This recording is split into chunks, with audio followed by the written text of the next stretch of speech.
to my YouTube channel, and I am Smriti Bhatia, and I am back again with a new video. And the topic for today's video will be the biomechanics of the hip joint. So let's begin.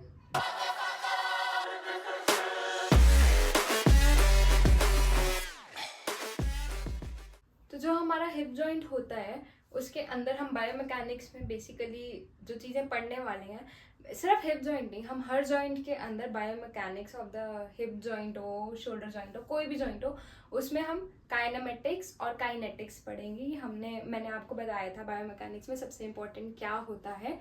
ठीक है, तो अभी हम देखेंगे कि जो हमारा hip joint होता है उसमें दो मूवमेंट देखे जाते हैं। ठीक है, सबसे पहला होता है हमारा when the femur is moving, तो फीमर का मूवमेंट ऑन पेल्विस। ठीक है, और दूसरा मूवमेंट है हमारा पेल्विस का मूवमेंट ऑन फीमर।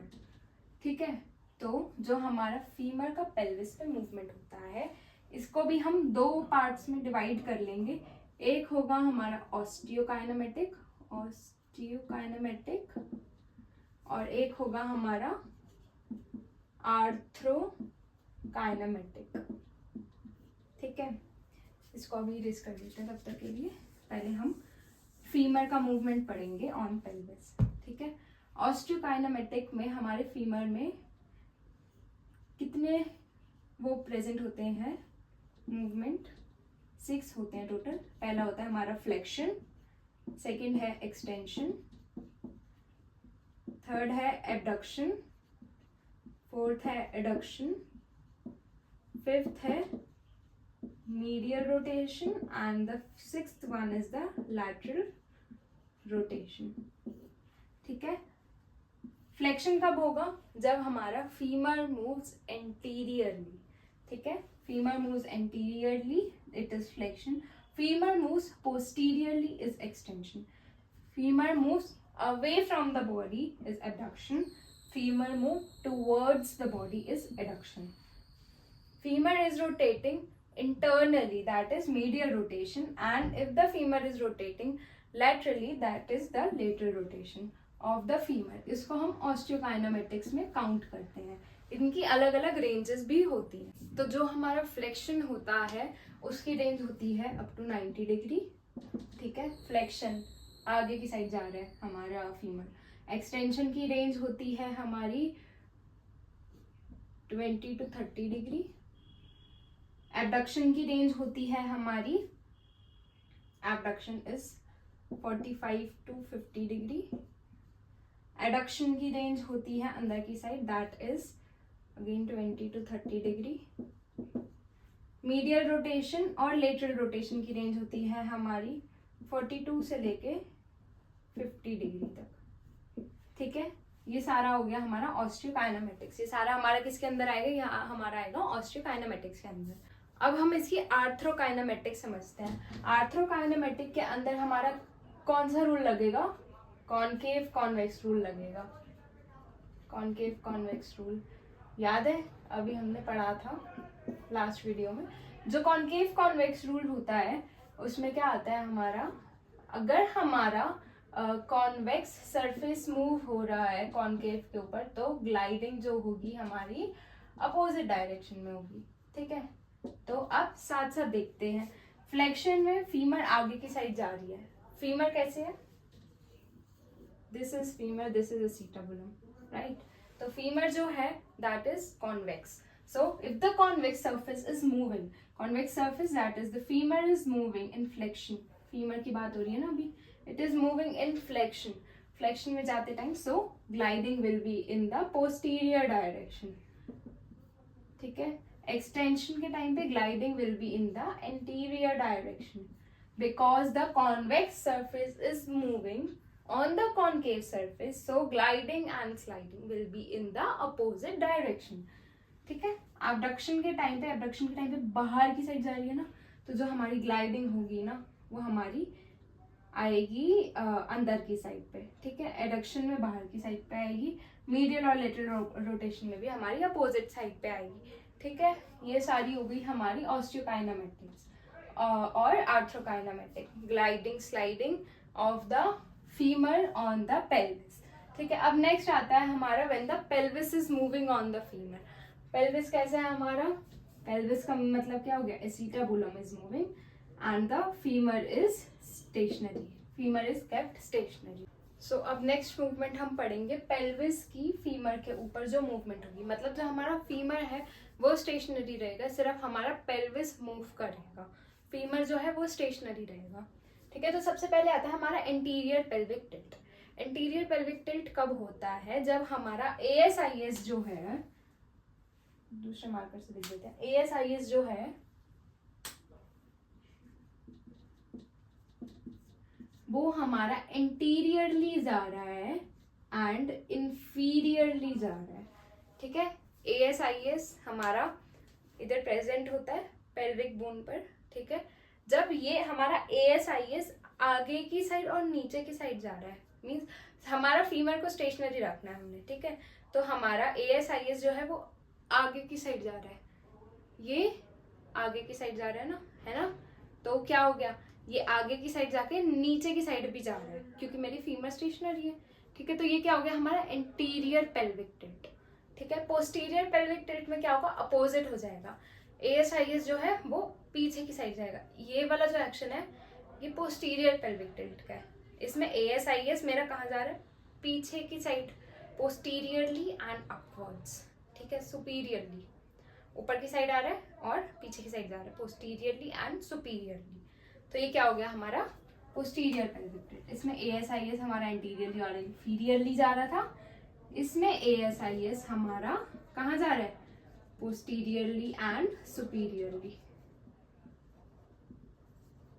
ठीक है, सेम अगर हम PSIS के पॉइंट ऑफ व्यू से देखें तो PSIS हमारा एंटीरियर पेल्विक टिल्ट में PSIS जो है वो हमारा अपवर्ड्स जा रहा है ना, ये था anterior pelvic tilt, ASIS anteriorly and inferiorly जा रहा था और PSIS जो है वो हमारा सुपीरियरली जाएगा।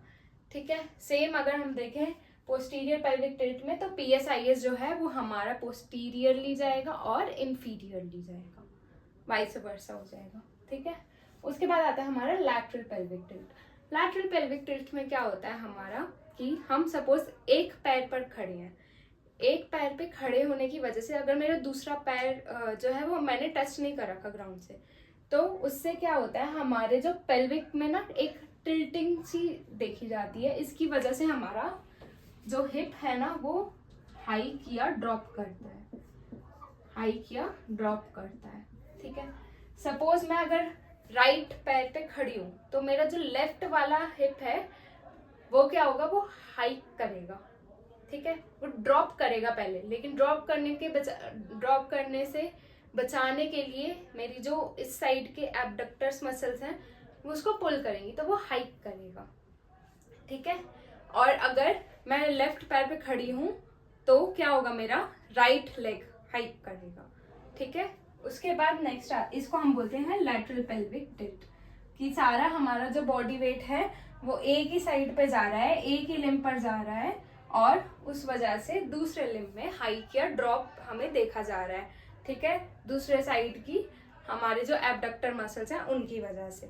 ठीक है, उसके बाद नेक्स्ट आता है हमारा फॉरवर्ड और बैकवर्ड पेल्विक टिल्ट। इसमें क्या होता है कि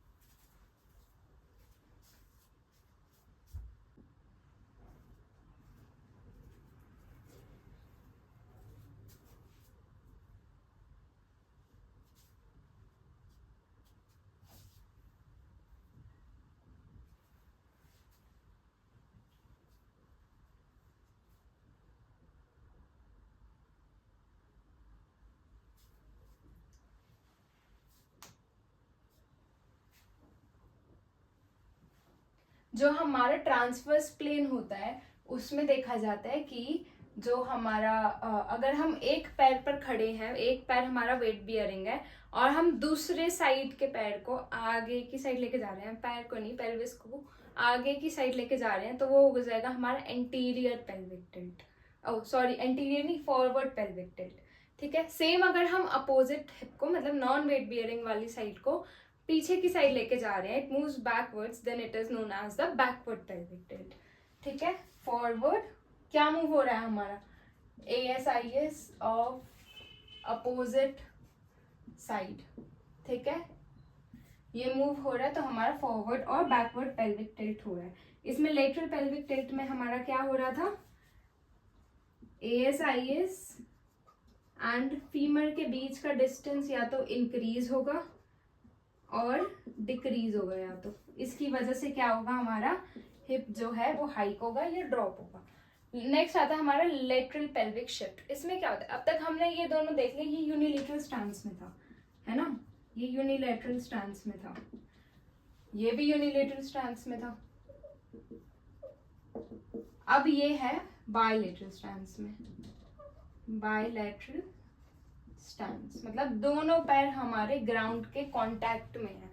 तब क्या होगा, अब दोनों पैर हमारे ग्राउंड के कांटेक्ट में है, इसमें क्या होगा, ड्रॉप तो हो ही नहीं सकता, ड्रॉप नहीं होगा कभी भी, हमेशा क्या होगा, सिर्फ और सिर्फ हाइक होगा।